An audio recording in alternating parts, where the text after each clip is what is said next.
Sword and Baguette. Allez, j'ai lancé. Bonjour à tous, bienvenue sur Sword and Baguette. On se retrouve pour cette première vidéo sur la chaîne du débrief de Domazan en 5v5. Donc on va avoir quelques joueurs, quelques participants. Et donc pour cette première vidéo, à tout seigneur, tout honneur, parce qu'on est quand même sur Sword and Baguette. Et donc on reçoit Cacique pour parler de ce tournoi. Salut à toi Cacique. Salut, salut. Eh bien, ouais, voilà, je passe le premier. On va dire que je suis galant. De toute façon, il n'y a pas de filles dans l'équipe, donc on s'en fout. C'est moi d'abord. On ne sait pas, hein, est-ce qu'il n'y a pas une personne qui s'identifie comme une femme, etc. On n'en a pas parlé.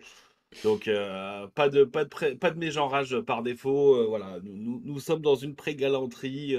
On fait ce qu'on peut, on fait ce qu'on peut. Voilà, c'est légit. Au bout d'un moment, c'est légit. Ça n'a rien à voir avec le calendrier, le fait que c'était plus facile comme ça. Voilà, c'est que, Pas du que de tout. l'ego. Que de C'est- l'ego, que de l'ego. C'est moi le premier. Donc, donc, pour ceux qui se posent la question, oui, pas de The Old World de A à Z là tout de suite. On attend la fac 1.5 parce que si c'est pour vous faire des vidéos qu'on devra retourner juste après, eh ben, on préfère vous parler de notre actualité. Donc, dans ce cas-là, le tournoi 5v5 de Domazan. C'est ça, c'est Pour ce ça. format, on continue comme d'habitude. Présentation du joueur et de son background hobby, présentation du tournoi, le joueur pendant le tournoi, les objectifs, etc. La vie globale sur World après le tournoi. Bref, ça c'est du blabla. On va commencer tranquillement. Bah écoute, si tu veux aller à la slide suivante, on va directement passer au moment où tu parles de toi, ton background hobby, ton background en tournoi, qu'est-ce que tu avais fait, qu'est-ce que tu avais jamais fait, etc., etc. Eh bien, je te remercie. Ben écoute, background hobby, on commence par du... putain, je sais plus, j'avais dû le dire, je sais plus l'âge que j'avais, je dois... Allez, je vais inventer ou dire la vérité sans faire exprès. Je devais avoir peut-être 7 ans, entre 7 et 8 ans, peut-être plus jeune. Quand j'ai commencé, c'est la faute de mon père, il nous a toujours un peu fait baigner dans le côté historique, côté, tu sais, l'histoire de manière générale. Et puis il tombe sur une boutique à Bordeaux une boutique games à Bordeaux, et il se dit putain c'est trop cool, je vais leur acheter deux trois trucs. Et puis on commence avec, il me semble, la boîte Breton Lézard. Donc c'était là, tu m'avais dit que c'était la V6 celle-là, c'est ça, je me rappelle même plus. V5, V6? V5, V5. V5, ouais. Donc super boîte, d'où mon amour pour les hommes lézards, parce que c'était les plus beaux. Ils avaient des arcs, et les skins sont des arcs. Taisez-vous ceux qui disent que c'est pas vrai, les skins sont des arcs. Et ils sont magnifiques.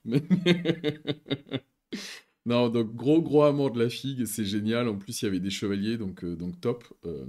Donc ouais, ça commence comme ça. Je suis très jeune, donc je lis pas. Évidemment, on lit pas le livre, parce que si on lit le livre, on sait jouer, il faut pas savoir jouer. Ça, c'est mal. On ne peint pas les figurines, parce que quand même, le hobby, ça serait pas apprentissage des règles et savoir peindre. Sinon, ça se saurait. Et puis ouais, je le pratique beaucoup avec mon frère. Je fais pas beaucoup de tournois, je suis vraiment très jeune en fait, hein. Très jeune, et puis ensuite, ben, la vie étudiante, tout ça, tout ça.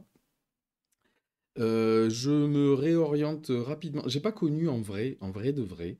J'avais pas une forte activité au moment de End Time. Donc j'ai pas connu cette mélancolie d'aller faire cramer mon armée devant Games. Je faisais pas partie de vous, les gars, on n'était pas ensemble à cette époque. Je m'y étais remis vite fait, vraiment très vite fait, et après j'ai entendu parler de The End Time, j'ai fait «Ah merde! Bon, mais c'est pas grave.»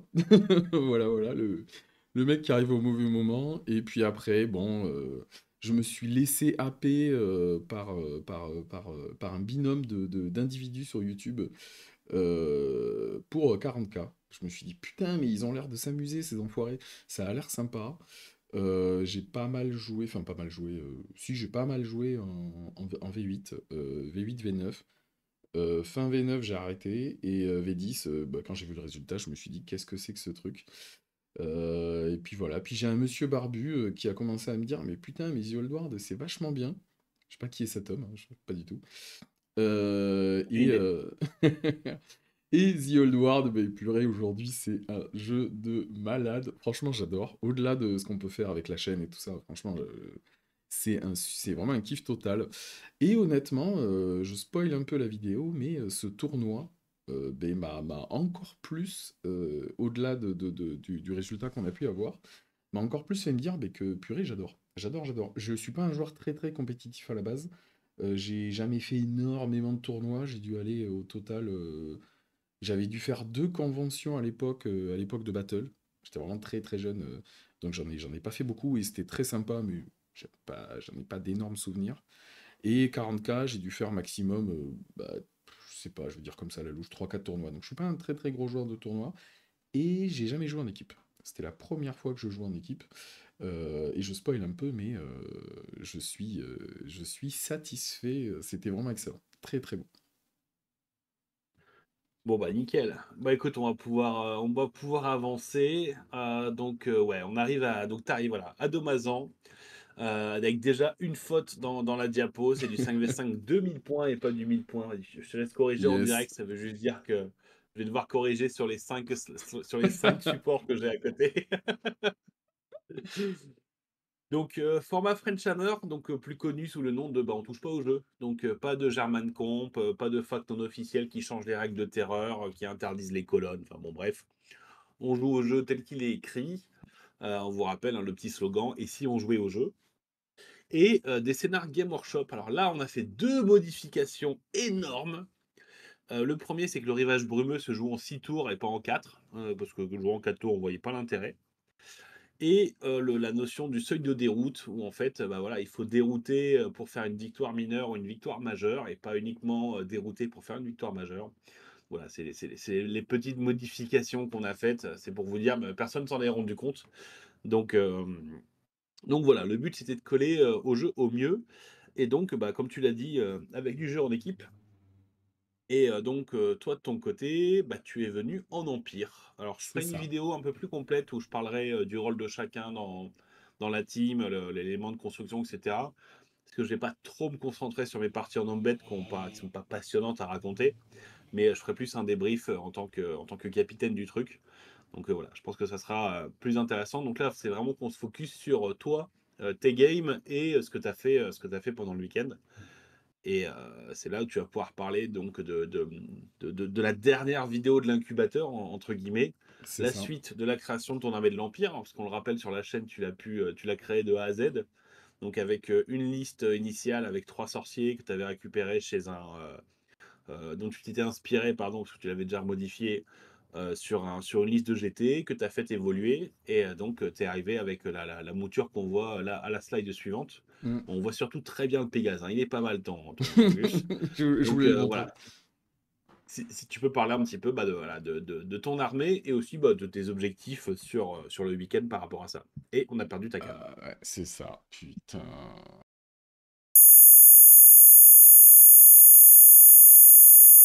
Donc vous n'avez absolument pas vu ce problème technique où la caméra de JP a disparu.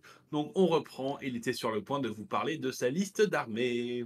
C'est ça, donc ouais, comme tu dis exactement. Mais à la base, c'était une armée. T'avais fait une présentation de pas mal de listes. Et il y avait une liste d'Empire Gunline, qui m'a plu tout de suite. Donc très très grossièrement, je reviens un peu dessus. Je vois la liste. La liste est très très forte, la liste de base. Il y avait 3 sorciers. Je me sentais pas d'aller jouer 3 sorciers. Je me rappelle plus maintenant, je crois qu'il y avait un seul régiment de cavalerie, un gros, peut-être, un truc comme ça. Et il y avait quand même cette base de 3 canons. Donc, comme tu dis, je récupère un petit peu le truc qui me plaît. Donc, je me dis 3 sorciers, ça va être. Je me sens pas d'aller manager 3 sorciers. Au niveau micro-gestion, je le sens pas trop. Donc, je me dis, bon, je vais aller plutôt sur 2. Je vais mettre un feu d'enfer parce que je comprends pas, malgré avoir fait la stat, à chaque fois ça marche et c'est overstat pour moi. Donc on adore. Donc ça, je crois que c'était vraiment la dernière version que vous avez pu voir dans l'incubateur, donc avec les 3 ingés, avec le feu d'enfer. Il y avait déjà hein, ces 2 régiments de cavalerie, autant cavalerie légère, donc les pistoliers, les patrouilleurs, ce ne sont pas des pistoliers, que les chevaliers de l'Empire. Et puis, à un moment donné, on se dit, bon, en individuel, ça avait marché, on va dire, ok. On avait fait ce tournoi, si je dis pas de conneries, c'était à Wavrin. Ouais. Ouais, c'est ça, c'était à Wavrin. Ça avait marché ok.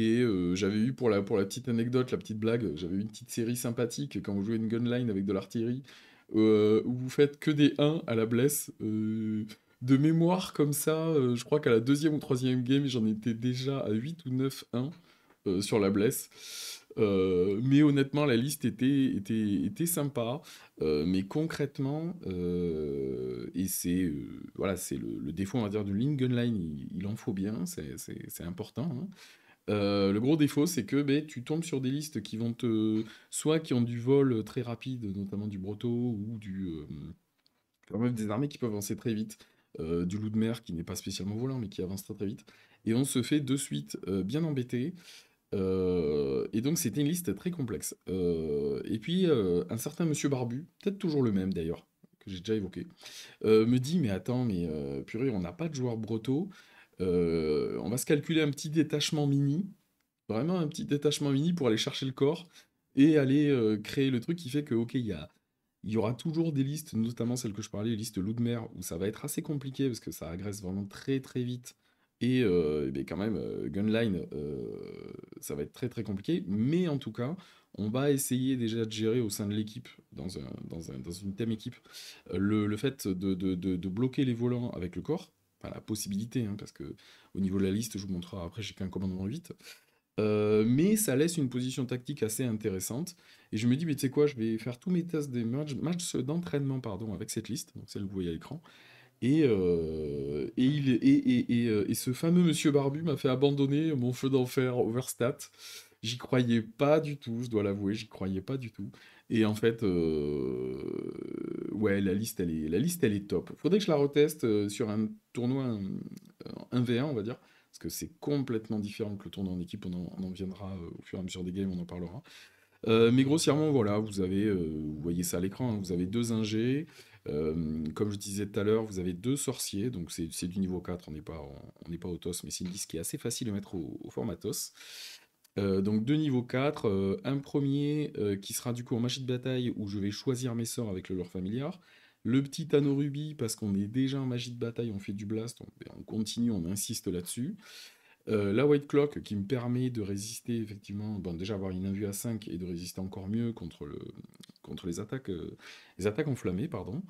On a mon petit chouchou qui est quand même l'homme de quasiment tous les matchs, l'élémentaliste, avec son petit bâton à double queue, qui est juste excellent, qui vous permet en fait de relancer une deuxième fois un sort, une fois par tour, qui est juste bien. Alors, on a envie de le jouer sur Pégase, parce que si on rate, en fait, si on fait un fiasco sur le deuxième, on se prend des trois wounds, donc des trois blessures. On le joue sur Pégase pour avoir le petit quatrième point de vie, hein, pour se mettre bien, parce que sinon on transpire quand même pas mal. On pourra faire l'invulnérable, mais ça m'est arrivé sur une des games, et c'est vraiment pas très agréable de perdre 3 points de vie, en sachant qu'il en reste qu'un seul, et que le moindre petit fiasco ou la moindre connerie va faire perdre le perso, mais on en reparlera pour la troisième game, il me semble, où ça a pas mal joué. Donc du coup, les mentalistes, armure de Tarnus, donc armure Tarnus, en fait ça me donne l'invue à 5 et j'ai une petite armure légère qui sert pas énormément. Mais bon, on sait jamais. Les deux packs de Chevalier de l'Empire, c'est vraiment l'enclume. Je sais pas s'il y a un marteau dans ma liste, mais en tout cas, ça, c'est l'enclume. On a deux packs, bon, déjà, qui vont me donner une PU supérieure à 10 en base. On va le voir sur certains scénarios, ça aide vraiment. Il y a un petit truc très très sympa, c'est que avec l'objet, donc le Witch Answers, qui permet en fait d'avoir la résistance magique 2 et qui va me permettre de relancer une save une fois par partie avec mon champion. Ben, l'air de rien, ça permet quand même d'aller sur des défis un petit peu plus sereins qu'on le serait d'habitude. Puis on va pas se cacher, généralement on provoque ces défis avec un petit rempart tellurique. Voilà, on va pas. Voilà, hein, pour le fun, on dira ouais, j'ai défié un personnage surpuissant. Et puis après, quand il faudra parler sérieusement, on dira bon, oui, j'étais comment on dit ça Enfin, j'étais défendu Ah, c'est par pas un grave. linéaire bas, Arsène Rempart, exactement. Donc ça Un marche. détail, c'est un détail. C'est un détail, c'est un détail. Dépendamment des détails que demande la personne, on le dira ou pas. Mais on a résisté à un défi, c'est le plus important. Du coup, après, on a un petit peu de tir, mais qui est franchement assez costaud, avec une éventuelle PA-2 sur les 6, donc les arbalétriers, qui tirent à 30, donc c'est assez agréable. Si vous avez une colline, ça prend pas trop tôt de place, vous les mettez sur 2 rangs, ça passe très très bien. Et puis bon, franchement, c'est très très sympa que vous soyez sur une colline ou que vous soyez tirez sur des larges targets, ou même contre des menaces adverses. Les 6 font toujours plaisir quand ça tombe et c'est très très bien. Et ça se conjugue très bien avec l'élémentaliste si jamais il a effectivement le Plague of Frost. Donc en français, ça donne quoi ça? Plague of Frost, je l'ai plus. En fléau de l'acier, je dirais. Ouais, un truc comme ça. Un truc comme ça. Qui marche À très une bien parce époque, que. c'était fléau de l'acier, une époque, c'était la peste, je sais plus quoi, rouille quelque chose. Ouais, c'est ça, ça doit être Mais un ouais, truc ouais, comme ça. globalement, quand vous réduisez la sauvegarde de l'adversaire, bizarrement, vos tirs vont mieux. Voilà. C'est ça, c'est ça. Donc c'est vraiment top parce que ça vous oblige pas à les proquer le 6. Et si vous proquez le 6 à la blesse, ben là vous êtes vraiment content et vous dites à l'adversaire chais. Donc c'est très très bien, ça reste relativement anecdotique, mais quand même, quand même, quand même. Et ensuite on a les fameux, les seuls vrais et uniques pistoliers. Il n'y en a pas d'autres. On a beau chercher dans le codex, non, non, non, la page a été déchirée. Il y a une page A6 au niveau du codex, en fait, il manque une partie, je dis codex à chaque fois, vous comprenez, hein. Donc très très bien, ils sont juste excellents, c'est des très bonnes troupes d'harcèlement. C'est quand même des tirs de force 4 PA-1 qui peuvent monter à PA-2, encore une fois je le redis. Si l'élémentaliste a fait son taf, il a su cibler, vous allez pouvoir taper du PA-3 voire -4. Donc c'est vraiment excellent, il y a une flopée de tirs assez importante, ils ont une bonne CT, ils ont CT4, CT5 avec le chef. Donc malgré les malus que vous allez avoir, et ils sont quick shot, donc malgré les malus que vous allez avoir, vous allez quand même pouvoir tirer relativement bien et vous avez quand même un déluge de tirs important, donc c'est vraiment très très agréable. Après, on a que 3 canons. On a que 3 canons qui sont déjà suffisamment menaçants. On a vu des listes avec plus de canons, mais franchement, 3 canons, c'est très très bien. Et ça me permet de jouer seulement sur 2 ingénieurs. Et voilà, donc ça reste assez peu coûteux en ingénieur et très très très très fiable. Et puis ensuite, on a cette fameuse armée alliée tactique. En gros, on a dit à un copain broto, t'as pas un corps là, qui emmerde les volants? Vas-y, ramène-le, s'il te plaît. Donc on a un paladin, donc le défaut c'est qu'on a un commandement assez bas, mais l'idée, enfin assez bas, on a un commandement à 8, hein, les hommes lézards nous taperaient de dire qu'on a un commandement bas, mais bon voilà. On a un commandement à 8. Le plus important à dire là-dessus, c'est il a le corps de Frédémon. En gros, je vais en début de mon tour, en fait, je vais faire un test de commandement, et sur un test de commandement, mon adversaire ne pourra pas voler. Donc c'est vraiment extrêmement fort, tout le monde le connaît celui-là. Et puis il est accompagné de 5 chevaliers à pied, et puis de 10 archers en skirmisher, en tirailleurs, pardon. Bon, histoire de valider ce petit détachement allié. Donc, liste vraiment très très bien. Encore une fois, je le redis. Il faudra que je la teste. J'ai fait mes matchs d'entraînement, je les ai fait du coup en. J'ai fait mes matchs d'entraînement avec, donc j'ai 3-4 games hors tournoi avec cette liste. Elle marche très très bien, mais voilà, on sait qu'elle a d'énormes défauts contre des armées de rush. Et très T indépendante, très tout ça. Donc, mais très bonne liste. Et dans ce cadre de ce tournoi-là, quand on vous met sur les petits trous en plus face à vos adversaires, qu'on arrive à choisir contre qui on va jouer, avec quel scénario et tout ça, c'est très très bien. Et en plaçant ces décors, c'est parfait, parfait, parfait. Bon bah nickel. Bah écoute, avec cette liste-là que tu as pu tester, bah, on arrive le samedi matin. On va affronter les sales gosses et on te met directement dans un match qui est pas si facile.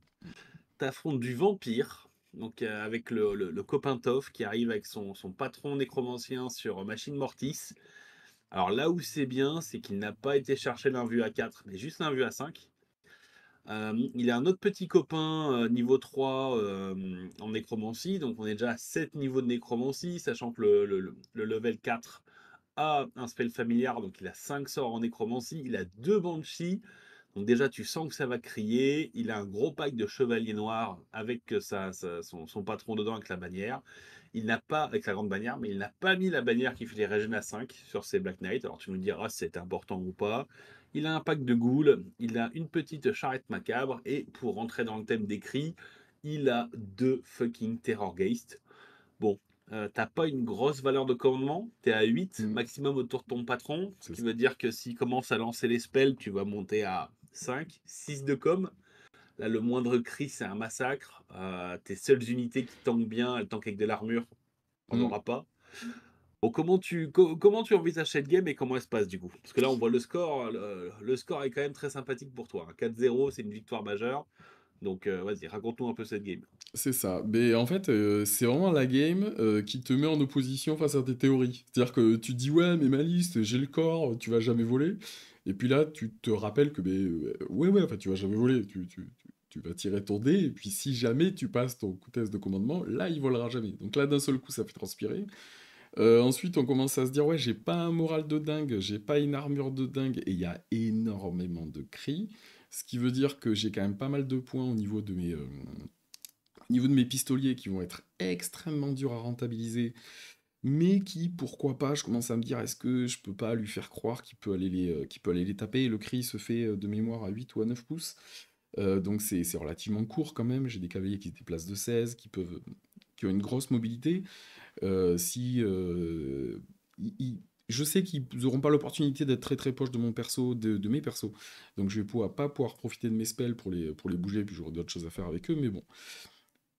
Pas évident. Je me dis, j'ai plutôt intérêt à ce que mes canons, dès le début, fassent du bon boulot et surtout à ce que le corps fonctionne. On a un paladin bretonien qui a fait beaucoup de promesses à des sorciers élémentalistes bien vénères. On sent qu'à le début de la bataille, ils le regardent et ils lui disent, mec, ton corps il marche là, t'es sûr? T'as vérifié? Tu veux le tester ou pas?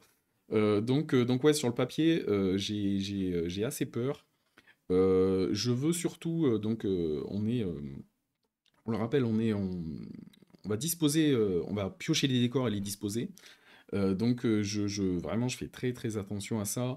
Je veux me laisser vraiment une visibilité optimale pour les tirs de mes canons. Ce qui sera le cas concrètement. J'ai un placement de décor qui m'avantage pas mal.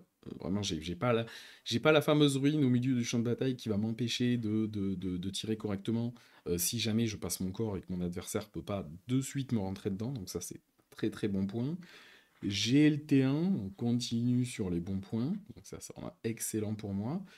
Je passe le corps, donc là je me dis tout de suite excellent. En sachant qu'en plus les seuls qui auraient pu, en fait, si je n'avais pas le corps, m'agresser très rapidement et qui auraient été vraiment très très embêtantes, c'est les terrorguests. Et là, les terrorguests sont cloués au sol. Ils volent pas, donc ils peuvent pas en fait faire leur grand move. Franchement, c'est très très bien. J'ai un premier tir, en fait, j'ai un premier tour de tir qui est pas extraordinaire. Je crois que j'arrive à lui enlever la charrette, au moins la charrette, dans un tir qui n'était pas à la base prévu pour ça, qui était plus prévu pour aller taper. J'avais un angle sympa, disons, sur les chevaliers, et vraiment en grid sur la charrette. Bon, finalement, je touche qu'un seul chevalier et je one-shot la charrette, donc c'est plutôt pas mal. En sachant que, en fait, ça va lui. Je pense que enfin, ça lui a été un peu rédhibitoire pour le reste de la game, malheureusement, parce que j'ai passé mon corps à chaque fois. Mais il a pris l'option de cacher son niveau 4 derrière en fait les terrorguests qui sont de large target, donc qui arrêtent mes boulets. Donc j'ai eu beaucoup de mal à le viser. Je crois que j'avais le T1. Au T1, j'avais un seul angle pour le taper et en fait ça n'a pas marché. Et sur le reste de la game, je n'ai pas eu d'opportunité, on va dire, tant que la game était un peu serrée. J'ai pas eu de belle opportunité pour le taper. Dans l'idée, je me dis, et je fais une erreur à ce moment-là, je me dis, il avait placé d'un côté ses Banshees et de l'autre côté ses Terrorguests. Donc vraiment avec ma cavalerie, je pouvais pas aller le chercher, donc les pistoliers, je pouvais pas trop aller le chercher de peur de me faire embêter par les cris. Je me dis, bon, les Terrorguests, il se fera pas prendre à ça, et puis il y avait les Terrorguests et son niveau 4 sur un flanc. Si je mets ma cavalerie vers là-bas, entre les blasts et les cris, la cavalerie est morte. Je décide, alors ça a été un peu une erreur de ma part, j'ai pas été trop puni, mais je décide de mettre mes patrouilleurs sur ces Banshees. En fait, globalement, toute la partie, ils vont leur courir après. Je vais vraiment aller jouer sur le petit 1 pouce. Si tu mets de la ressource, peut-être que tu pourras y aller, avoir la portée, mais en fait, non. Et en fait, mon adversaire tombe un peu dans le piège. Et pendant toute la partie, les Banshees vont poursuivre les cavaliers sans pouvoir leur crier après. Ce qui était un peu bête de ma part, c'est que j'y ai mis les deux régiments de cavalerie là où un seul aurait pu faire le taf. En attendant, son régiment de cavaliers, tu l'as bien dit, ça leur aurait bien servi l'invue à 5, parce qu'en fait, ça avance très lentement. Ça avance très très lentement. Et je crois qu'en fait, c'est dès le T2, grâce à mes tirs de canon, j'arrive à lui arracher tous ses chevaliers. Tous ses chevaliers partent au tir de canon. Je laisse, je crois, au T2 le Terrorghest. En fait, j'ai d'abord en ligne de mire en fait, les chevaliers. J'arrive avec deux canons à avoir d'abord les chevaliers, puis ensuite, par le grid, le Terrorghest. Donc je me dis, bon, on va tester ça, ça marche très très bien. Le seul petit défaut, c'est que je laisse un Terrorghest à 1 PV, et je crois que à son tour à lui, il le remonte à 3 ou 4 PV, quelque chose comme ça. Mais globalement, dès mon tour 2, oui, dès mon tour 2, il a plus de chevalier, il a que ses persos. Il a un Terrorghest, moi, qui... Un Terrorghest full PV, un autre Terrorghest à 1 PV, et il est qu'au milieu de la table. Donc il lui reste minimum encore 2 tours pour venir me chercher au CAC. Et concrètement, la partie, elle est faite. Sa machine Mortis, elle reste en fond de cours. Donc elle ne m'embête pas au niveau des spells, au niveau de tout ça, elle ne m'embête pas. Sur mon T3, j'arrive à lui sortir, je crois, à ce moment-là, les deux Terrorghest. Et bon, ben là, la partie, elle est quand même bien, elle est quand même très très bien entamée pour moi, elle est bien pliée pour lui. On finit la partie, il me semble qu'il lui reste ses Banshee, je crois, au moins une, peut-être les deux. Il lui reste sa machine Mortis et c'est tout. Je crois qu'il lui reste machine Mortis et un perso, un truc comme ça. Et il lui reste que ça, donc un gros 4-0 qui me met très très bien pour une première game. Honnêtement, on m'avait mis très bien sur le choix du match-up. La petite inconnue, c'est qu'il fallait vraiment que je réussisse le corps et que mon artillerie fasse le job. Ça n'a pas craqué ni d'un côté ni de l'autre, donc la partie sur des petits trous et un 4-0 avec un adversaire très très sympathique. C'était la première fois que j'affrontais du vampire et l'adversaire était cool. Première game gagnée, donc très très positif. Ouais, je pense qu'il a fait l'erreur qu'on fait beaucoup quand on joue contre des Godlines, c'est d'essayer de protéger un élément et d'exposer les autres. Au Mm. final, vu que tu n'arriveras jamais à tout cacher, enfin, soit tu caches tout et tu restes derrière les murs pendant 6 tours, soit tu caches rien. Et dans ce cas-là, bah, tu espères que le mec loupe son corps, etc. Et oui, tu vas bouger que de 6, que de 8, etc. Parce que tu n'as pas ton vol. Mais il faut arriver à te filer là. Il faut arriver à tout sortir. Et je pense que ouais, sortir son Mortis, bah, ça t'aurait sûrement intéressé de mettre des sorts dessus. Après, Mm. j'ai plus la valeur de mouvement du Mortis sans le vol en tête, mais je crois que c'est un 6 quand même, un 6 ou un 7. Ouais, c'est ça, 6 Donc, 7. euh, donc, ouais, un peu toujours compliqué de jouer contre une Gunline, quelle qu'elle soit. Donc, bon, ah, tant pis, tant mieux si tu l'as eu et s'il a s'il a mal géré le match-up, tant mieux pour nous, hein, clairement. Là, on est en équipe, il y a pas de pitié, hein, il y a pas de pitié. C'est ça, c'est ça. Malheureusement, voilà, comme j'ai déjà dit, hein, je fiabilise. Le corps passe et l'artillerie passe bien et j'ai le T1. Et je pense que juste ces trois options-là font que la game était vraiment horrible pour lui et quasiment à sens unique. Parce qu'on a vraiment une gunline où il arrive pas au corps à corps. Il arrive au corps à corps, je crois, avec ses deux sorciers à un moment donné et c'est déjà la fin de la game. Et ils sont pas assez punchy pour vraiment me faire mal. Donc voilà, très très bon match. Très Ça content. marche. Bon, du coup, on fait une victoire d'équipe sur celle-là et on Ouais. affronte ensuite les cuisses de grenouille. Là, t'affrontes une armée bien bien sale qui a été faite pour le tournoi, donc c'est assez cool, parce qu'encore une fois, c'est un joueur qui joue habituellement en format WTC, donc on rappelle en WTC, il n'y a pas d'alliés. Ils ont mis des restrictions aussi sur les triplettes, les choses comme ça. Donc là, on est sur une doublette de dragons stellaires, donc avec la triple save, hein, il y a de l'opale, il y a de la rebirth, il y a de l'invue. Un petit pack d'Elyria en troupe, deux packs de hommes d'argent, enfin 3 packs de hommes d'argent, pardon, et en allié 500 points d'empire avec un level 4 en nécromancie qui a son petit anneau rubis de ruine et l'or familiar, et surtout un pack de chevalier du loup blanc. Alors c'est assez amusant comme compo, parce qu'au final il finit à 1250 points de perso, entre ses 2 fois 500 points de dragon et son allié. Ça lui permet de passer outre en fait cette restriction qui est soit archimage, soit prince en haut elfe en allant chercher de l'Empire. Donc un joueur qui a bien lu la méta et ce que permettait le jeu normal et qui n'a pas simplement pris des restrictions d'un autre truc. Et donc tu te retrouves face à lui. Alors j'ai plus le scénar que vous deviez faire en tête. Tac, tac, tac. Est-ce que c'était. Il me semble que c'était attaque de flanc, si je dis pas de bêtises. Attaque de flanc, ça me Ouais. semblerait pas mal ouais, par rapport au truc. Donc, bah voilà, écoute, un match qui semble bien, bien, bien compliqué, même pour une liste impériale. Et donc, bah vas-y, je te laisse nous raconter comment tu t'en es sorti et comment tu as été chercher ce deuxième 4-0. Ah, vous voyez, c'est du scoreur, c'est du scoreur. C'est ça, c'est ça. Mais en fait, alors il y a plusieurs choses à dire avant de rentrer dans le dur, on va dire. Comme tu l'as dit, hein, il y aura une vidéo où tu vas expliquer un petit peu comment tu nous as orienté sur les games et tout ça, et ça a été une grande aide, on va dire. Mais pareil, sur le papier, on a quelqu'un en face qui a du vol, qui est très important pour lui. Moi, j'ai le corps et j'ai une gunline. Il a des opales, il a des très bonnes saves, mais si j'arrive à avoir le T1, encore une fois, enfin voilà, si j'arrive à cocher les cases du j'ai le T1, j'ai le corps qui passe,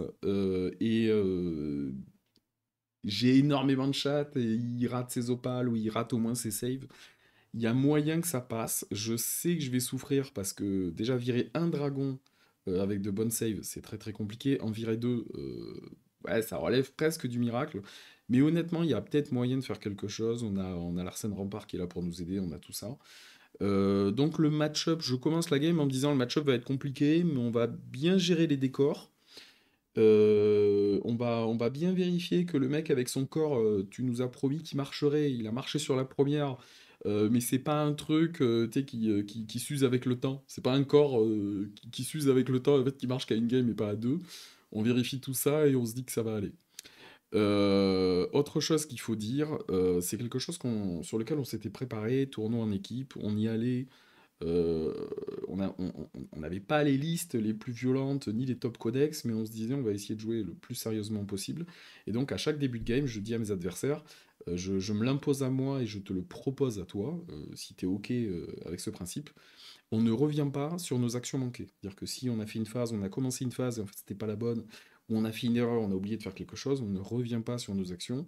Euh, donc c'est quelque chose que j'avais dit à chaque fois au niveau de mes opposants, en début de partie, histoire de ne pas attendre le moment fatidique, où là, vous lui dites, ouais, mais non, on revient pas sur nos trucs, et puis ça peut créer des moments un petit peu délicats. Vous allez voir, c'est important pour la suite de cette game. Donc concrètement, au niveau de la pose des décors, je pense honnêtement que mon opposant me fait un énorme cadeau, mais parce qu'on fait un couloir en fait. Concrètement, on vient poser nos décors en quasi miroir. On avait pris, lui, il avait bien choisi. J'avais assez peur au niveau des choix de décors qu'il avait fait, parce qu'il a réussi à toper quand même, je crois, deux occultants, donc deux grosses ruines, enfin une grosse ruine, une petite. Moi, j'avais chopé des prés, histoire de profiter un maximum de la défense qu'ils peuvent avoir, et puis le fait que ça ne bloque pas mes lignes de vue. Donc j'étais assez content. Et puis au final, bah, écoute, ça a fait ces fameuses tables que certaines personnes, on va dire, pourraient regretter, mais moi, une gunline, j'adore, hein. Ça a fait, attends, je vais me mettre histoire qu'on me voit quand même. Donc d'un côté, une ligne avec trois décors, et à un bord de la table, sur un bord de table, et sur l'autre bord de table, trois prés. Donc je me dis, bon, finalement j'ai eu chaud au niveau des décors, on va pas m'embêter, ça m'embêtera pas. J'arrive à glisser mes pistoliers sur le bord qu'il a pas choisi en attaque de flanc, et derrière les ruines.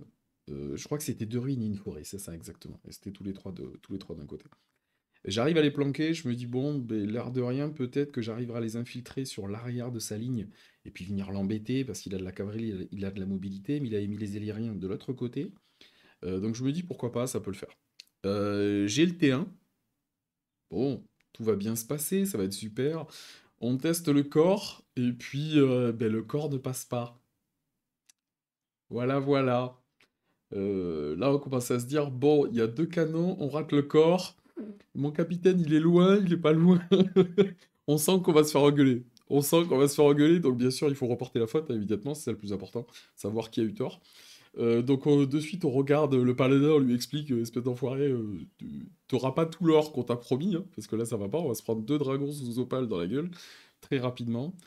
Malgré ça, j'ai quand même une phase de tir qui est excellente, parce que j'arrive à lui faire tomber une opale, et si je dis pas de bêtises, en plus, il fait un 1 à son opale, donc j'arrive même à lui enlever des points de vie à son dragon. donc j'ai quand même une très bonne phase. Les patrouilleurs arrivent à s'infiltrer derrière les lignes.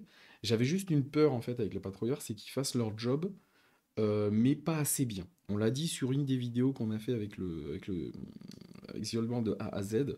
J'avais peur en fait que je lui provoque un test et que grâce à ce test, entre guillemets, enfin ce test raté, il puisse se réorienter vers moi et qu'ensuite il vienne me charger. Ils ont fait leur job très bien. Ils ont buté, je crois, 4 chevaliers. 3 ou 4 chevaliers. Donc ils ont fait très très bien leur job. Mon opposant était très gentil, il a fui, et il a fui de très très loin. Donc on était plutôt très très contents.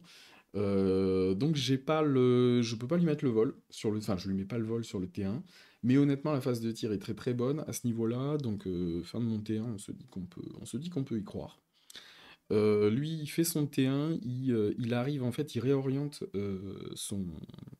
son détachement allié, qui était en fait complètement groupé, hein. Et il arrive en fait à me mettre en danger, ou à me sortir, je crois, complètement. Je crois qu'il me les sort complètement. Soit il me les sort directement à la magie, ou soit il me les sort à la fuite. Mais il arrive à me sortir un régiment de patrouilleurs, et à partir de là, je me dis, bon, ils ont fait leur job, ils ont pété une unité, enfin, ils ont mis une unité vraiment en PLS, et je crois qu'il en restait que, c'est ça, deux ou trois chevaliers. Il a tourné son mago niveau 4, ça veut dire que son mago niveau 4, il va mettre du temps maintenant à venir dans la partie. Parce il a vraiment une énorme ligne avec tous ses chevaliers, donc ça va mettre du temps à revenir dans la partie. Je décide de les planquer avec mon tour après dans la forêt. Et je me dis, bon, juste je les ressortirai, je ferai le coup de les ressortir encore une fois si jamais on vient menacer, mais je me dis, sur ce flanc-là, ça va. Sur le reste, mais lui, comme on peut s'y attendre, il avance, il avance, il avance, il fonce. Voilà, c'est une armée qui va très très vite, on l'a vu, hein, 2 dragons, de la cavalerie. Donc c'est pas une armée qui mettra du temps à venir. Il en profite à fond que j'ai pas passé le vol pour venir le plus proche possible de moi. Je commence mon T2. euh, cette fois-ci, le vol passe. Enfin, le vol passe, le corps passe, pardon.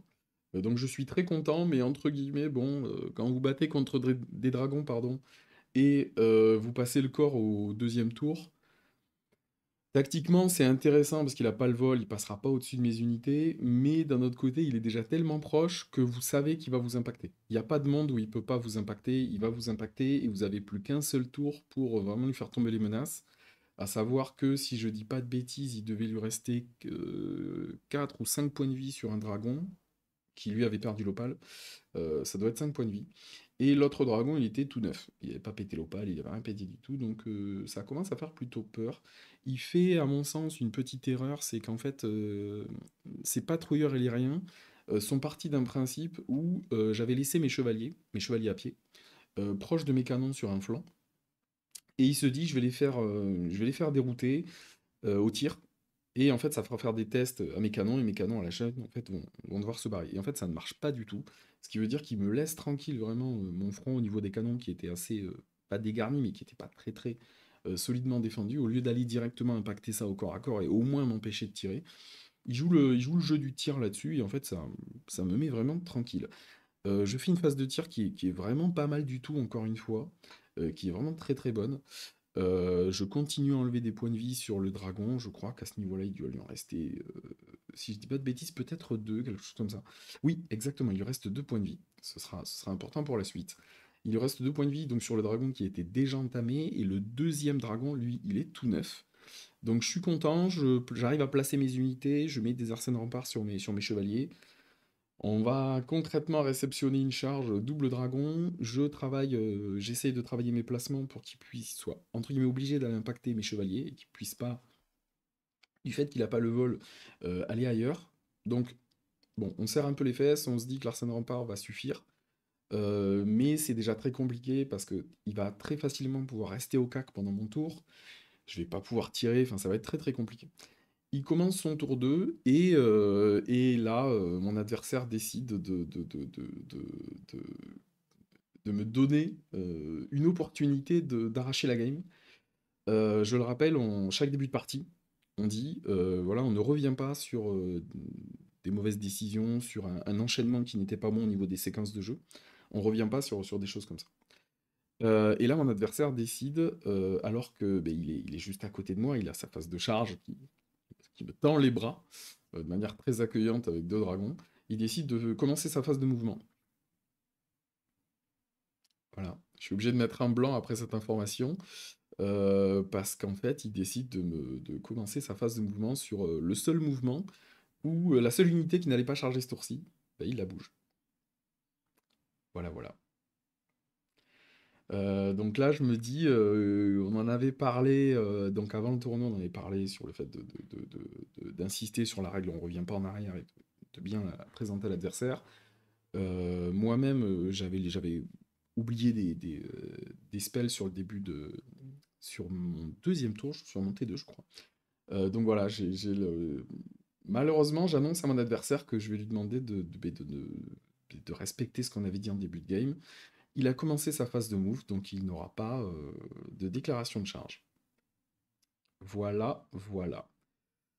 Donc concrètement, je pense qu'à ce niveau-là, mon adversaire passe un mauvais moment parce qu'il comprend que, en fait, il a ses dragons qui sont vraiment face à moi et qui, en fait, vont devoir taper, enfin, vont devoir juste tirer, souffler éventuellement, et rien faire d'autre.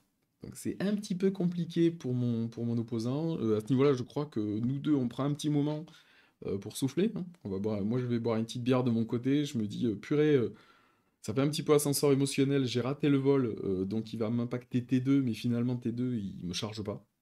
On va dire un oubli, une erreur de sa part. Donc ouais, je reprends un petit peu espoir, mais quand même, et mon adversaire, à mon avis, à ce moment-là, ouais, perd un peu ses moyens. Et ça se comprend très bien, le pauvre. Mais je suis content. Je suis très très content. Globalement, pendant son tour 2, il fait pas grand-chose. Il continue à insister sur la stratégie avec ses Illyriens au niveau de mes canons, à ne pas essayer de s'avancer pour charger, mais il continue à tirer sur mes chevaliers. Et mes chevaliers, ces Illyriens, il y en a que 6. Clairement, c'est pas ça qui va faire grand-chose au niveau des tirs. Concrètement, j'ai un tour de plus pour tirer avec mes canons. Je suis assez content. Mes paysans bretoniens se disent c'est le moment en fait de montrer le beau jeu et ils arrivent clairement à buter les 2 derniers points de vie d'un des dragons, le seul dragon qui avait perdu des points de vie. Donc il y a des Bretos qui arrivent à décocher leurs flèches et taper un dragon. Encore une fois, on ne donnera pas tous les détails, on dira pas que le sorcier avait mis le dragon sous Plague of Rust, histoire de rendre la chose plus facile quand même, hein, ça, les paysans ne l'ont pas vu, hein, c'était de la magie, ils n'ont pas trop compris ce qui s'est passé. Mais n'empêche, on est assez content. Ça nous a permis de nous libérer d'un dragon. Et je repense à ce que me dit Adrien parce que, en fait, au niveau des lignes de vue, c'était assez compliqué. Mes chevaliers étaient très très proches de ces dragons et je n'arrive pas, en fait, enfin, j'avais prévu que mes canons visent au moins le dragon à 2 PV. Et le dragon qui était full, je me dis de toute façon, il a encore son opale. Je vais pas pouvoir le taper, en fait, avec autant. Euh, il va résister, ça va pas changer grand-chose, et mes archers me surprennent d'enlever le dragon, donc en fait mes canons n'ont plus de cible, très intéressante. Je me rappelle qu'Adrien me dit, mais tu sais, au pire, un perso dans un régiment, tu tires au canon, et puis bon, sur un coup de déchatte, ça passe. Et ben voilà, voilà, voilà. Disons que j'ai un sorcier niveau 4 monté, j'ai un dragon qui est j'ai un canon, pardon, qui est face à lui. Voilà, voilà. Le boulet part. Mon adversaire fait le petit 1 magique qui fait plaisir. Donc j'arrive à le viser lui directement. Il n'y a pas un pote qui se dit non, quand même, on va aider notre sorcier, on va se prendre ça à sa place. Et il perd son sorcier de niveau 4 là-dessus. Donc voilà, je pense qu'à ce niveau-là, mon adversaire se sent mal, hein, concrètement. C'est la punition d'Ulrich, parce qu'à partir du moment où tu mets des nécromanciens, enfin un nécromancien dans un pack de chevaliers du loup blanc, je suis persuadé que le boulet est passé à des kilomètres de là, mais qu'il a pris un vieux coup de marteau dans la tronche. Non, mais voilà, qu'est-ce qu'un nécromancien foutait avec des lions blancs? Enfin, c'était des loups blancs, c'était sûr qu'il allait mal finir, quoi. C'est ça. À ce niveau-là, moi, je l'avoue que j'étais quand même assez content. On est très content. On évite de sourire. Voilà, on évite de sourire. On y va gentil. On se rend compte que l'adversaire, là, ça fait quand même beaucoup pour lui.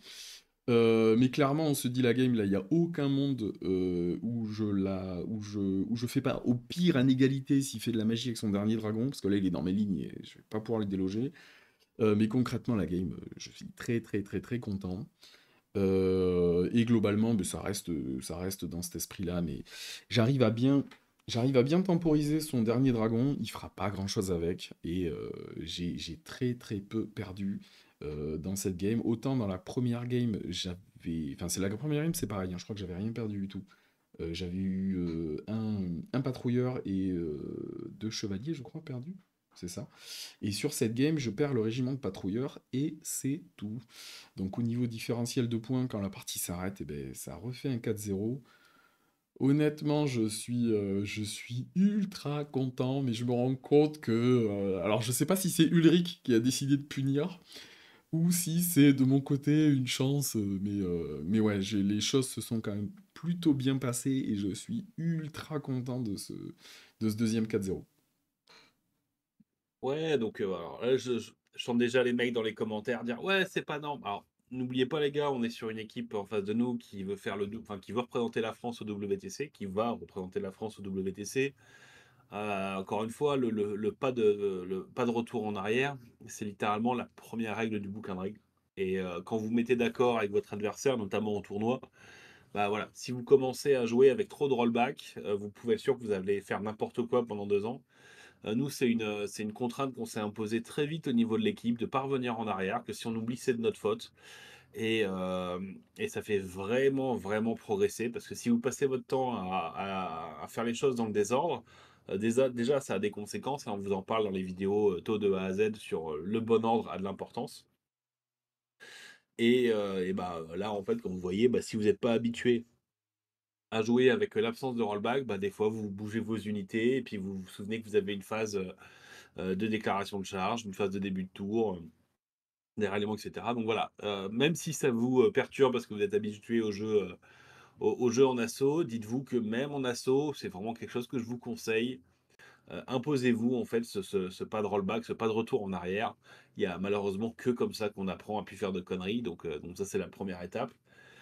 Et enfin, la deuxième, ouais, l'attention chef, bah, quand on entendait tes retours de WoW où tu avais passé ton temps à essayer de shooter des seigneurs du chaos, des sorciers du chaos et à les louper, soit parce que l'adversaire faisait pas d'as ou quand il commençait à faire un as ou qu'il avait plus de mec, c'était toi qui faisais un as pour blesser. Bon bah là, ça a été de l'autre côté et puis, voilà, le méchant nécromancien a pris un boulet de canon sigmarite dans le visage. Bon voilà, c'est fluff. Qu'est-ce qu'il foutait? Enfin voilà, qu'est-ce qu'un nécromancien fait accompagné de chevaliers du loup blanc pour aller se battre avec des hauts elfes? Il y avait rien calé en termes de fluff, ça tenait pas. Donc voilà, c'est la punition du fluff. Après tout, on est une chaîne de joueurs narratifs, c'est bien connu. Donc voilà. Bah, écoute, nous, ça nous fait une victoire d'équipe, clairement plus que sympathique, parce que là, il y avait 2 listes, copier-coller de GT, donc encore une fois, allez voir sur la vidéo, on fait le suivi des listes. Il y avait 2 listes qui étaient des copier-coller de listes GT avec une compo très, très méta avec, tout ce qui allait bien, hein. Ils avaient le Broto, ils avaient le Roi des Tombes, ils avaient la Poison Star, ils avaient le Elf, ils avaient c'était qui leur dernier joueur? C'est même plus un Elfe noir qui avait une compo assez intéressante. On en parlera dans les débriefs des autres joueurs, parce qu'il y a un joueur qui l'a affronté. Mais une liste noire avec je crois, l'Elfe noir avec 16 ou 18 levels de magie. Enfin bon, bref. Il y avait que des listes dégueulasses en face. Et bah, ça fait plaisir de gagner bah, en jouant au jeu, en jouant les règles. L'énorme avantage qu'on a, et ça c'est très bête, mais tu l'as dit au tout début, l'adversaire est habitué au WTC. Au WTC, tu joues pas avec les règles de placement de décor de The Old World, tu joues avec des layouts qui sont copiés-collés sur ce 9e âge pour la plupart. Donc en fait, bah, là clairement, il était pas dans son truc habituel. Ouais. Et je pense que c'est ça qui l'a un petit peu perturbé. Et chose très intéressante, Ultor, donc Clément, on fera le débrief aussi de son tournoi. On tourne ça le lendemain, donc vous l'aurez sûrement d'ici moins d'une semaine sur la chaîne sur une baguette. Et comme ça, bah, vous aurez l'avis du joueur en face. Et j'essaierai de pas trop l'influencer afin qu'il dise vraiment comment il a ressenti la game, comment il l'a perçu, etc., etc. Bon, ça nous amène le samedi soir. On est content, 2 victoires d'équipe. On se fait le pairing, on se fait pardon, le pairing pour la ronde 3. Et on affronte, bah, c'est la finale avant l'heure, les mecs du Moutland. Ouais. Donc, l'une des équipes avec une des bonnes compos et des joueurs qui savent bien lancer les dés. Et donc, on se retrouve. Et toi, tu affrontes ni plus ni moins que leur capitaine, Ouais. Aezanar. Pareil, vous allez voir son débrief d'ici une dizaine de jours sur la chaîne. Ouais. Un petit nain, Hein? Ah, Un ouais, petit ouais. nain histoire de commencer le samedi matin dans le bonheur?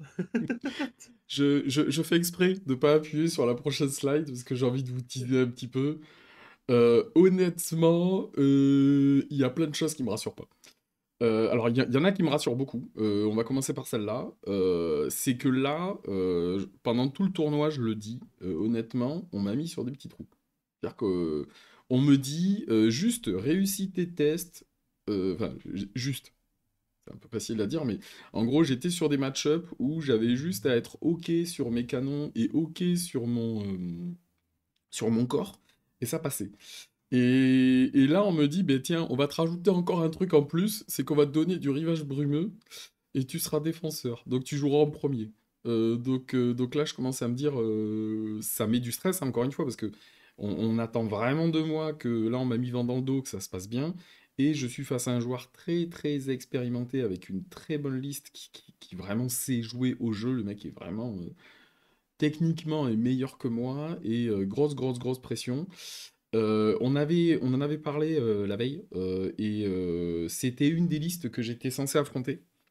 Enfin, sur le papier, qu'on se disait pourquoi pas, ça peut être très très bien pour moi. Et c'est celle-là que j'affronte. Donc voilà, je vais stopper le teasing, mais clairement, à ce moment-là, je faisais un peu le fanfaron, j'essayais un peu de détendre le truc, rigoler et un peu titiller.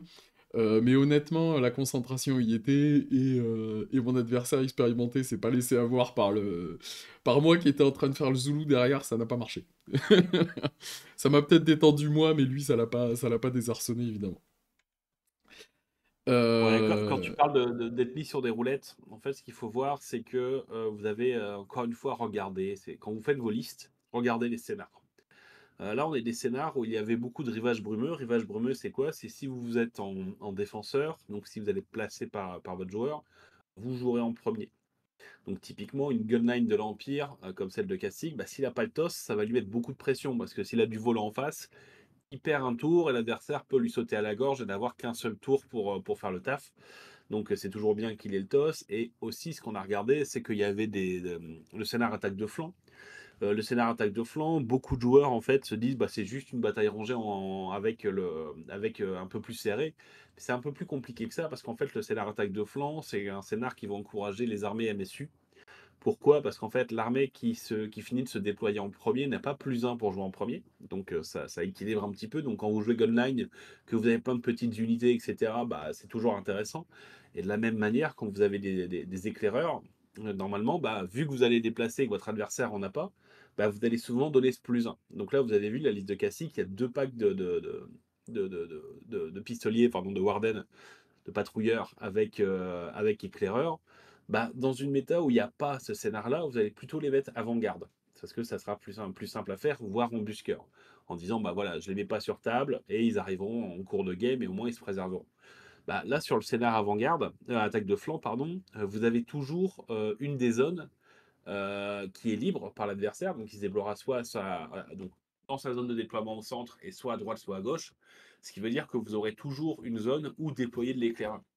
Donc en fait, en construisant sa liste gunline avec le corps, etc., on a vu que sur les rivages brumeux et sur les attaques de flanc, bah, il serait dans une position qui serait plutôt positive. Si vous le mettez dans d'autres conditions, typiquement dans les scénarios où il y a plus de batailles rangées ou de col du crâne, bah, ça sera peut-être moins à son avantage. Donc en fait, c'est là où les petites options au niveau des listes peuvent aller dans un sens ou de l'autre. Pareil, si vous voyez que vous allez faire 50% de col du crâne, bah, vous perdez pas votre temps à jouer des embusqueurs, parce que les embusqueurs arriveront par la zone adverse, souvent à 20 pouces de l'armée adverse, c'est pas très intéressant. Bref, voilà, il y a tous ces éléments-là. Quand vous faites du tournoi en solo, et encore plus quand vous faites du tournoi en équipe, où vous pouvez en fait aller chercher des petits éléments tech qui correspondent au scénar qui seront joués, etc., etc. Enfin bref, tout ça pour dire que tu es en rivage brumeux en défense, face à Ezanar et sa liste nain clan royal, qui est un MSU nain, donc une vraie petite saloperie, menée par Ungrim, donc le patron tueur, une enclume, histoire de faire des doubles moves, un Demon Slayer avec une petite combinaison de runes défensives bien relou, je l'ai pris dans la tronche pas mal de fois, c'est un enfer, Il a choisi un Tan qui n'est pas le Tan Gatling. Alors, dans la revue des listes, j'avais dit: «Est-ce qu'il s'est trompé? Est-ce que c'est un misclick ou est-ce que c'est volontaire?» histoire de le troller. C'était bien volontaire, où en fait, il va vous faire, 2 tirs qui touchent toujours à 3+, qui blessent les behemoths sur 3+, et qui font damage D3, donc c'est capable de faire des bons trous. Ça, il l'a dit, hein, c'est qu'il pensait avoir beaucoup d'hommes bêtes sur le tournoi, il y en a Mm. finalement eu peu. Et ensuite, on rentre dans le MSU, donc 2 packs de 5 longues barbes, 2 packs de 5 arbalétriers, 2 packs de clan royal, de guerriers des clans royaux. Donc c'est des mini brise-fer, hein, globalement. Ils ont un point de save de moins et un point de CC, je crois, que le brise-fer, mais sinon c'est les mêmes trucs, ils sont vétérans. 3 balistes force 7 ignorent les sauvegardes d'armure, donc ça déconne pas. Un petit chariot à binous parce qu'il faut avoir mouvement 4 et pas mouvement 3, que c'est cool. 5 marteliers et 5 Iron Drakes. Bon, vous le voyez, il y a du drill et du vétéran de partout. Et donc, tu es face à ça, sûrement l'une des listes les plus velues du roster qu'on avait en face de nous. Alors, comment ça s'est passé? Sachant que celle-là, même si on voit le score 3-1, il y a des photos à la slide suivante si tu veux illustrer Ouais, un petit peu le truc, quoi. ouais, ouais, ouais.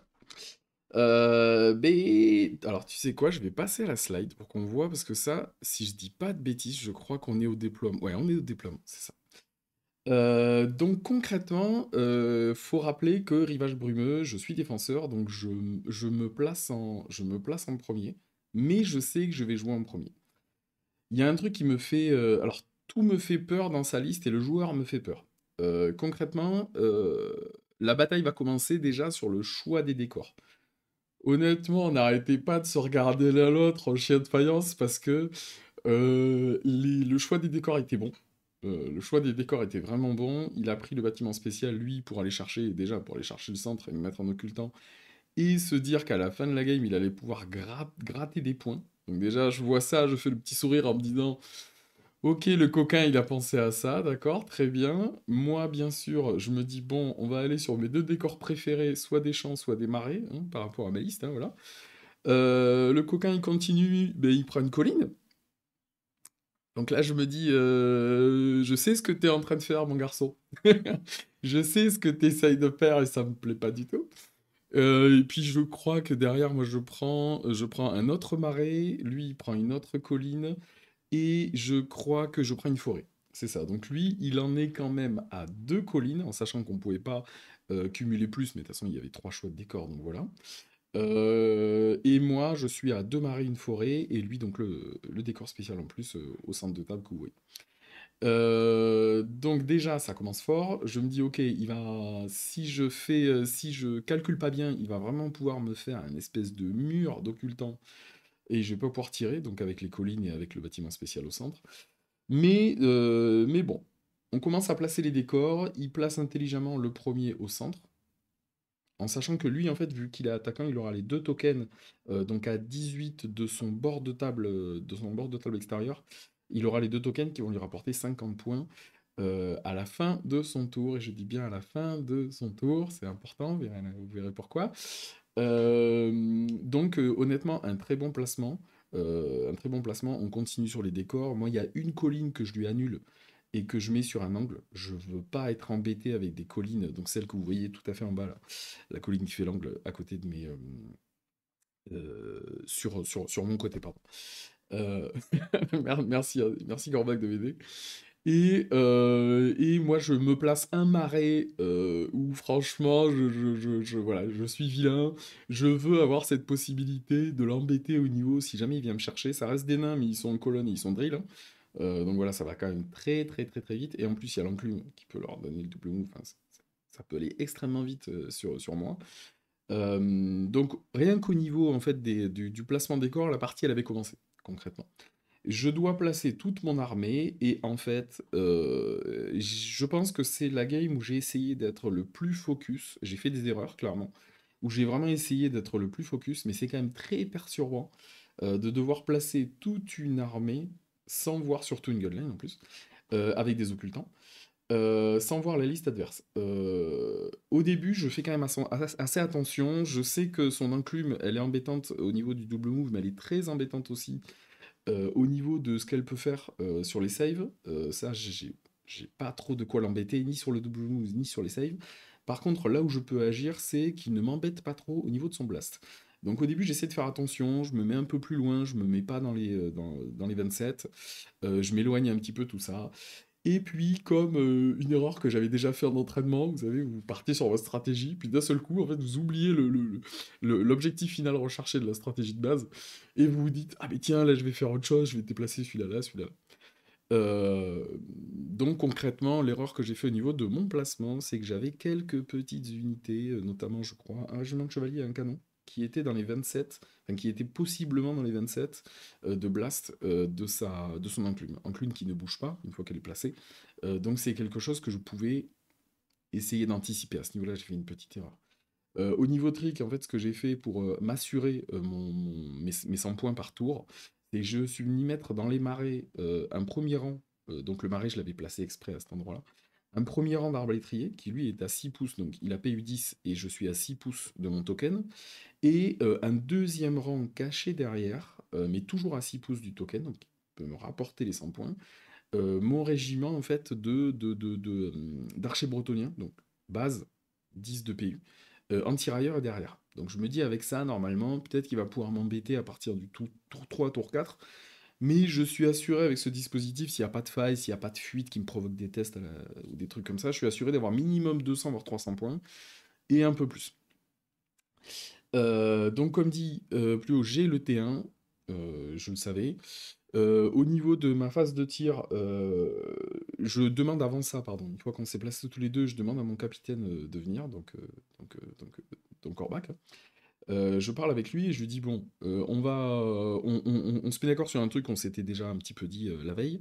Il a assez peu de régiments à PU10, et lui, il lui faut de la PU10 pour aller chercher ces deux objectifs qui vont lui rapporter 50 points à chaque fin de ses tours. Donc je me mets pour objectif, d'abord je dois péter ces PU10, en priorité, donc avec mes canons. Ça peut sembler un peu bizarre d'aller tirer sur de l'infanterie avec des canons, là où l'adversaire a des balistes, là où l'adversaire a vraiment le chariot qui peut être très très embêtant, et des personnages, et des formations colonnes même. J'avais des formations colonnes qui étaient assez bien placées, mais voilà, on va essayer vraiment d'aller chercher la PU10, déjà pour l'empêcher de marquer des points.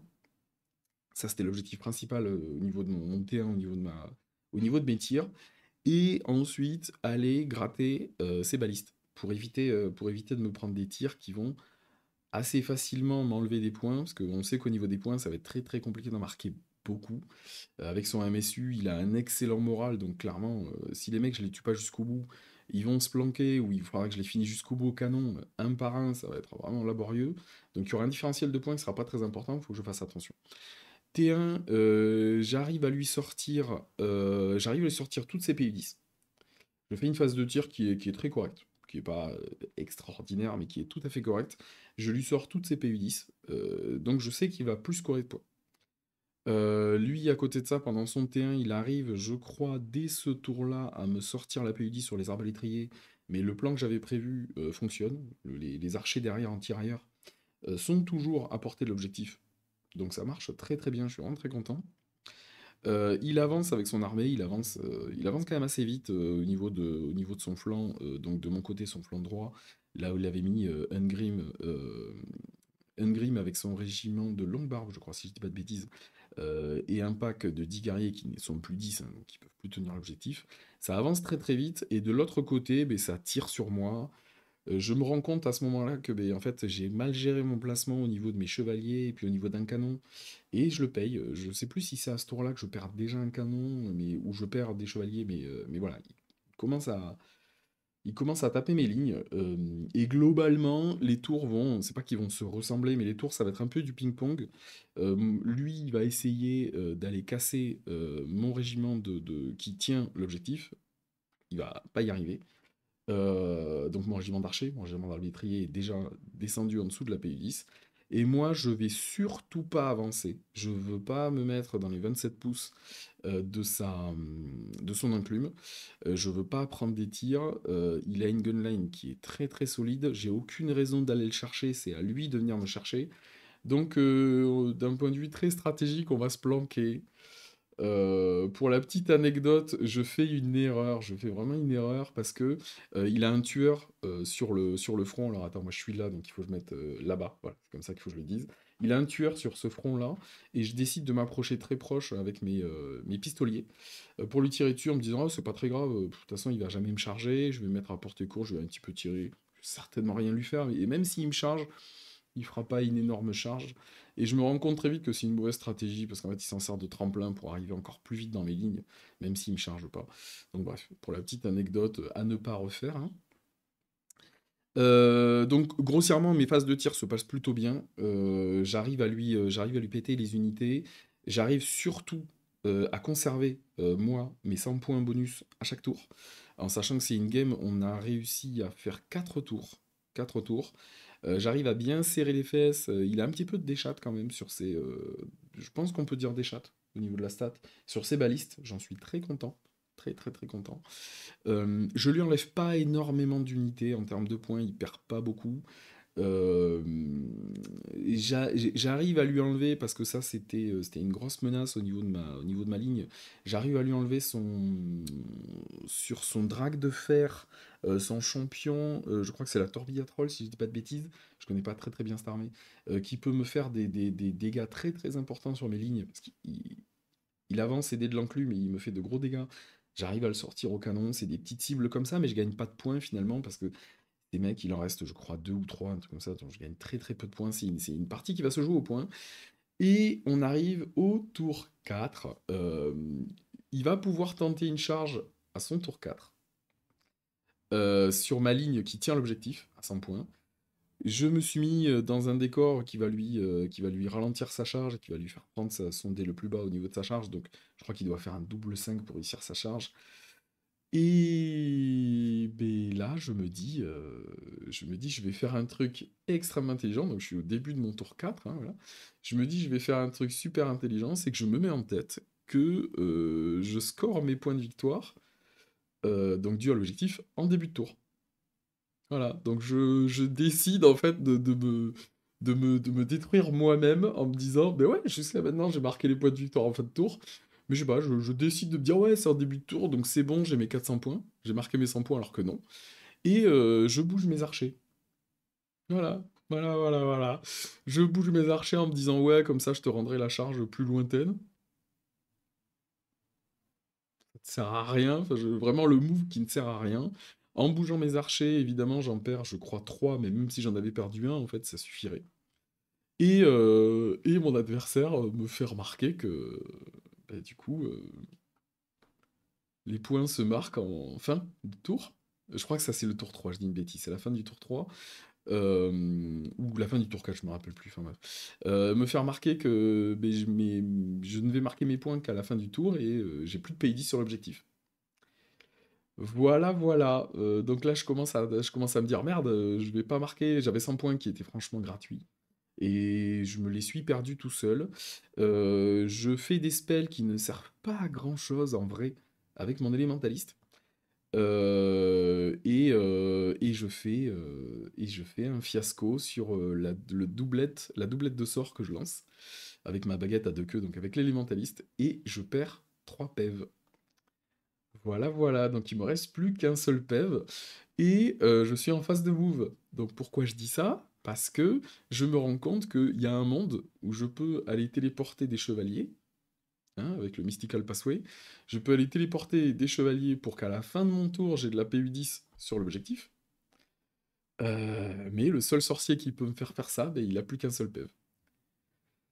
Voilà, voilà, avec un sorcier qui vaut, si jamais il meurt, de mémoire comme ça, je crois qu'il vaut 245 points, 250 points.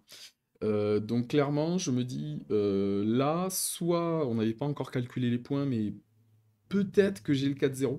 Peut-être, et j'en suis vraiment pas sûr du tout, ça va se jouer à 10 points près, 10-20 points près. Je peux m'assurer à 100% le 4-0 en téléportant les chevaliers et en les mettant sur l'objectif. Il y avait un espace où j'allais pas trop être embêté au tir derrière, ils pouvaient pas me charger, tout ça. Mais si je fais un fiasco et que je perds un PEV, ben, là je lui donne un 3-1. Peut-être pas le 4-0, je pense pas, mais au moins je lui donne un 3-1, un 2-2 ou un 3-1. en partie, Cormac sait que je m'en fous, je me dis: «Ouais, je m'en fous, allez, je lance les dés», puis voilà, c'est lancé, c'est fait, mais jeu en équipe oblige, je me dis: «Non, j'ai pas le droit de faire ça». Le fiasco, il y a assez peu de chances qu'il tombe, mais n'empêche, s'il tombe, je dis juste à mon équipe, «Oups les gars, désolé, j'ai fait le con». Voilà. Donc je le tente pas, je serre les fesses, je me dis peut-être que j'ai le 4-0, et si j'ai, pas de la déchatte, hein, mais si ça passe pas, j'aurai le 3-1. Et on fait le décompte des points. Et j'ai le 3-1. Et là, honnêtement, je suis salé envers moi-même, parce qu'on calcule les points et on se rend compte que si j'avais juste gardé mon objectif, que j'ai pas bougé, déjà, le mouvement était inutile, hein, clairement, j'aurais le 4-0. Si j'avais tenté de faire le Mystical Passo avec les chevaliers, j'aurais le 4-0, mais ça, honnêtement, je l'aurais pas tenté.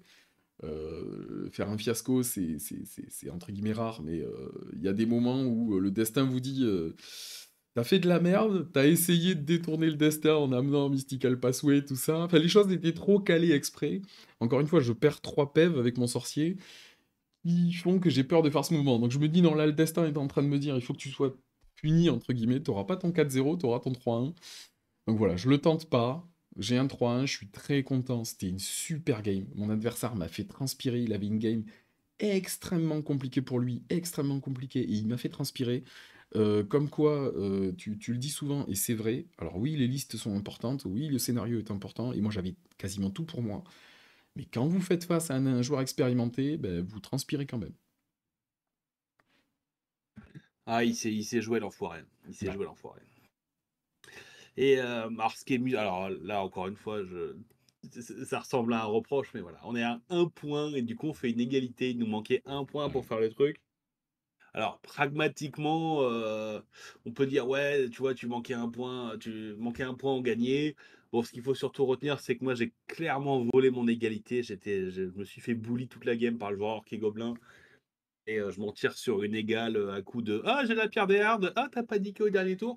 Donc voilà, en fait, ça se joue pas vraiment à ça. Faut se dire que voilà, l'égalité entre le karma global de la ronde fait qu'on est sur une égalité et qu'on est très très content de la faire. Mhm. Et puis bah voilà, surtout contre les copains, c'est des Lyonnais et des Troyens, donc on était très contents d'avoir là-dessus. Et ce qui est amusant au final, c'est que bah, voilà, les trois équipes qui auraient dû faire les qualifs WTC, c'est-à-dire le Moutland, nous et les Parisiens, les cuisses de grenouille qu'on a eu juste avant. Bah voilà, on s'est affronté sur le tournoi et ça a été assez intéressant comme match. Donc voilà. Bon, et bah écoute, là on avait fini. On va pas se mentir, on avait affronté deux des plus grosses équipes du week-end. Il restait une ronde à la fin, donc est-ce qu'on allait jouer contre les Marseillais ou contre les Occitans? Et au final, on se retrouve contre l'Occitanie. Et toi, bah, tu te retrouves encore en rivage brumeux contre un Bretonien. Et on va le rappeler, hein, mais déjà, tu as le vol, donc tu peux dire au Pégase de Ster, tu vas jouer en premier. Et surtout, le truc qui est très, très, très important en rivage brumeux, c'est que bah, le Bretonien n'a pas le droit de prier parce qu'il n'y a pas de G pour jouer en premier. Donc, bon, au final, tu avais, de ton côté, tu avais en plus un détachement bretonien, donc il n'y avait vraiment aucun monde où il avait une prière. Donc tu te retrouves contre un Bretonien qui joue en deuxième, qui joue les fers de lance et qui n'a pas la bénédiction de la dame. Ah, pauvre Rudy. Là, Kenshiro Rudy, on va pas se mentir, il est arrivé, voilà, il est arrivé en mode difficile sur la game. C'est ça, Vas-y, ça. si tu peux être sa liste d'armée. Ouais. Ça pourrait ressembler à. Voilà. Donc voilà, ça pourrait ressembler à un film pour adultes de mauvais goût, qui va trop loin. Oui. Il y avait trop de choses où... alors vraiment, on s'était dit, si je peux tomber contre cette liste, c'est cadeau. Bon, en équipe, quand on dit cadeau à The Old World, tout est possible.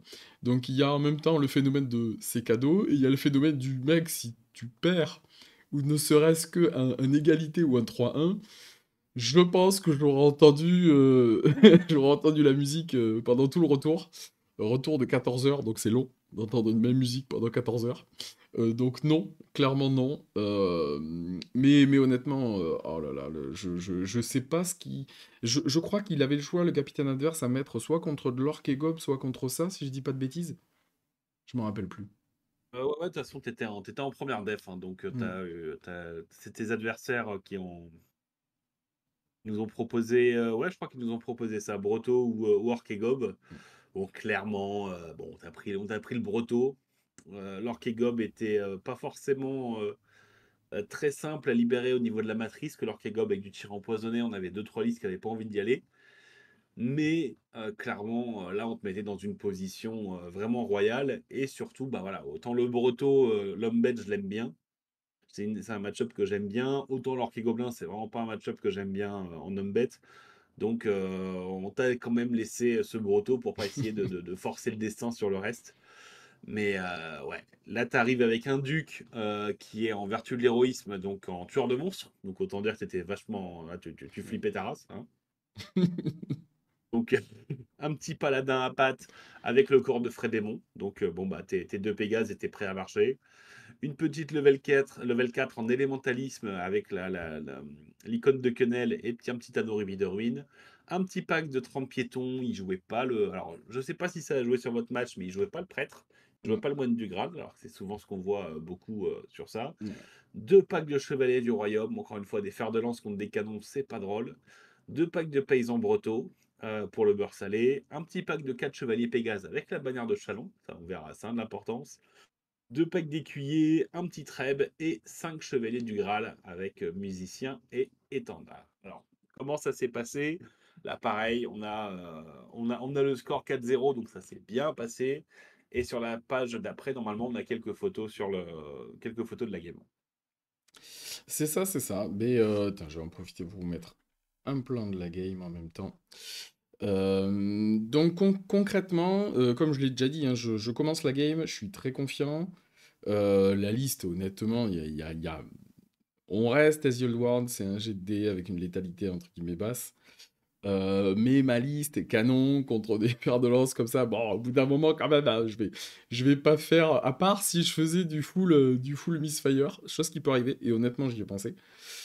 Parce que ça aurait pas été rigolo que je fasse du misfire et que dès le début on me dise non, tu perds un ou deux canons. Allez, vas-y, maintenant débrouille-toi. C'est le destin qui te dit écoute, c'était trop facile, on va te rajouter un peu de difficulté. Donc au niveau de la liste, ça va. Un gros remerciement, enfin remerciement, félicitations à mon opposant. On parle d'un mec, le pauvre quand même, il se bat contre une armée faite contre la sienne. C'est presque en fait, c'était la target du week-end. C'est lui qu'on veut. Alors j'ai pas une expérience de malade, mais je suis, on va dire, très bien accompagné.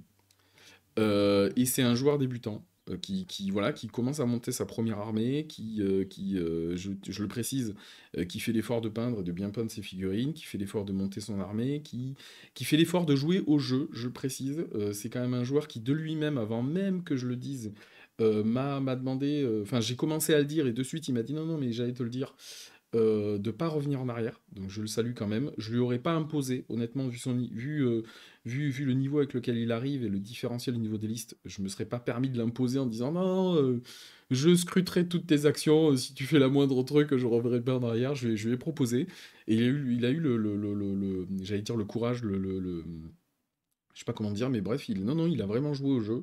Donc déjà, grosse félicitations à lui, il est vraiment revenu sur rien et il a rien lâché. Donc très très bien. Je me suis fait une petite frayeur début de game parce que j'y allais vraiment. Déjà, c'était la dernière game du week-end. On a passé un super week-end, un truc de malade. Donc j'y allais un peu cool.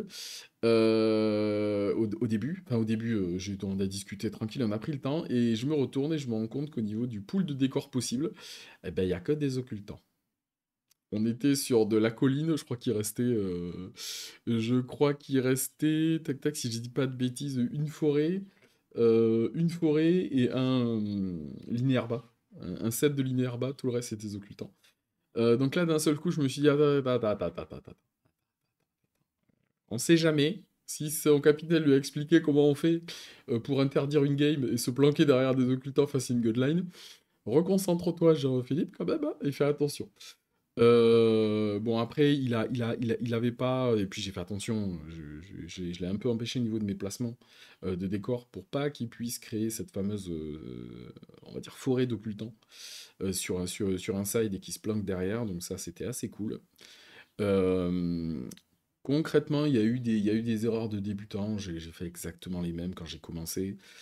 euh, qui m'ont permis d'aller exploiter, déjà sur un match-up facile, d'aller exploiter, on va dire, les failles assez rapidement. Grossièrement, on est un peu comme sur l'autre game où je me dis, moi, il va falloir que je score tous les tours et je vais essayer de faire que mon adversaire ne score pas. Ce qu'il fait très bien, c'est qu'il va mettre son gros pack de paysans sur un des objectifs. Concrètement, à part tirer au canon comme un gros bourrin, et en plus, il a son seigneur à côté, donc en fait, il a un bon commandement avec ses paysans. À part tirer au canon en gros bourrin, et j'ose pas trop aller m'approcher avec mes persos, parce qu'il a quand même son patron qui peut vite venir m'embêter. Il le garde, je crois, pendant au moins 2 tours. Ouais, je crois 2 tours, il garde un objectif. L'autre objectif, il le garde un tour, le temps que j'aille infiltrer les patrouilleurs et que j'amène mon perso pour aller sniper quelques mecs, pour aller lui descendre sa PU. Parce que, et en fait, il prend la décision de pas mettre de chevalier sur ses objectifs. Ce qui m'aide, entre guillemets, parce que, bon, déjà, c'est des unités qui sont assez faciles à tuer au canon, quand même, les chevaliers. Et je descends très vite leur PU.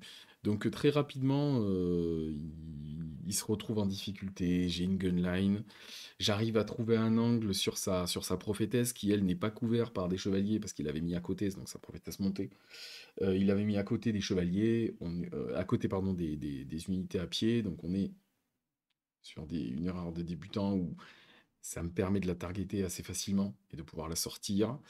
Euh, mais concrètement, une game, vous l'avez vu au niveau du résultat, une game assez entre guillemets facile par rapport à la liste que j'ai, mais un adversaire très agréable. La game s'est bien passée. J'ai fait son lot de bêtises. Là, vous l'avez en premier plan. Alors, je suis désolé, j'ai des pistoliers qui sont tombés de leur socle. Enfin, des patrouilleurs qui sont tombés de leur socle. Mais vous avez... Alors, attendez, il faut que je mette mon doigt comme ça, là. Vous avez ces petits patrouilleurs-là où je me sens intelligent de me dire, tiens, je vais lui montrer un truc, je rigole. Je vais infiltrer mes gars qui étaient à la base derrière la ruine. Je vais aller les faire marcher, enfin derrière, un petit peu protégé avec la ruine. Je vais pas faire une marche forcée. Enfin, si je fais la marche forcée, je me mets là. Comme ça, j'irai chercher au pire son trébuchet au dernier tour. Et puis, je vais lui montrer, tiens, regarde, j'ai le quick shot, je vais pouvoir te tirer dessus en contre-charge, tu vois, ça va être sympa, tu vas voir. Puis je me dis, je vais un peu taper ces Pégases à la magie, à tout ça. Il va en rester 2. Je vais lui tirer dessus en contre-charge. Je buterai soit les 2, soit un, mais bon, voilà, ça lui montre un peu le truc. Et puis là, comme quoi il faut faire quand même attention, il me rappelle, t'as pas bien lu ma liste, hein, parce que j'ai le chalot sur les Pégases. Ah, voilà. Donc, pas de tir de contre-charge pour la petite blague, c'est quand même assez marrant. Mes mecs se sont fait éclater. Les pauvres, ils se sentaient intelligents, la petite noblesse de l'Empire se sentait intelligent. Donc, de ce côté-là, les pistoliers se font éclater. Et de l'autre côté, les pistoliers, on est sur de la noblesse de l'Empire. C'est de la noblesse un peu sale en termes des mœurs quand même, hein. Ils s'amusent à se mettre à 6 du pack de paysans à pied, leur envoyer des pruneaux. Et puis quand les paysans essayent de charger, ils utilisent leur règle feinte pour se barrer. Voilà, c'était un peu sale, mais ça reste de la noblesse de l'Empire. Et j'ai à nouveau perdu ma cam. On fait comment? On la termine comme ça ou on la... Non, on va terminer comme ça. Tant pis. De toute façon, on est à la fin, on est à la C'est fin ça, du truc. c'est Donc, ça, c'est ça. ouais, Tu veux que je la ça coupe fait ou je un la gros laisse en noir? 4-0 sur celle-là. Et puis, bah voilà, on arrive sur une fin de week-end. Mm, Et bah, tu peux passer à la slide suivante. yes. Et on finit avec la première place. Donc ça, c'est cool. Ouais, vraiment très content. Déjà, on a passé un super week-end. Honnêtement, en entrée de week-end, alors moi j'ai eu mon petit moment où on a fait les trophées parce qu'ils ont été imprimés par nous-mêmes. J'ai eu le petit moment où quand j'ai peint le trophée or, je vais voir Adrien et je lui dis putain je le veux, il est trop beau. Mais au-delà de ce petit moment-là, honnêtement, moi j'y croyais pas du tout à l'or. J'ai commencé à y croire en fin de première journée, quand on a les 2 victoires. Là on se dit attends, c'est quand même possible, donc on va se concentrer. Et puis finalement, on finit premier, donc franchement top. Je le disais, c'était mon premier tournoi en équipe et j'ai adoré. La dimension tactique qu'apporte le jeu en équipe, c'est extraordinaire. Je trouve que ça décuple enfin moi personnellement, le plaisir de jeu et vraiment le fait de pouvoir non pas être sur un choix entre guillemets aléatoire des games, mais vraiment pouvoir choisir par le biais du capitaine et des choix qui sont faits, les games au maximum possible. En plus, le placement de décor, où c'est pas un placement layout, c'est pas un placement aléatoire, c'est vraiment nous qui décidons pardon, du choix de décor. J'ai adoré, franchement, j'ai adoré le week-end, au-delà de l'aspect victoire et tout ça. J'ai adoré le week-end. En plus, l'encadrement était absolument top. J'invite toute personne le mec, il faut de la quasi-autopromotion. Vraiment, venez vous éclater avec nous. Il y avait vraiment des joueurs débutants. Et je pense qu'ils ont passé eux aussi un très très bon week-end, alors qu'il y avait à côté de ça des joueurs extrêmement expérimentés. Donc voilà, je te laisse le mot de la fin, mais en tout cas, moi j'ai passé un super week-end et on est content. On repart avec l'or. On était tous très bien. Ouais, bah écoute, très très content. Comme dit, on fera du débrief d'autres étapes. Il y a mon débrief qui arrivera juste après celui-là. Donc voilà, merci pour ton débrief, JP. À tous, pensez à vous abonner, à liker, etc. Il y a à peu près la moitié des gens qui regardent les vidéos qui sont pas encore abonnés. Donc n'hésitez pas, ça vous coûte pas grand-chose hein, de cliquer sur s'abonner et bah, nous, ça nous aide grandement. Pensez à aller voir les partenaires de la chaîne, donc acheter des pitous chez Twilight Conflict Workshop, ça nous aide aussi. Et puis, moi, ce que je peux vous dire, c'est bah, écoutez, à bientôt pour une prochaine vidéo. Salut, salut, à plus. I'm sorry. I don't want to be an infant. That's not my business.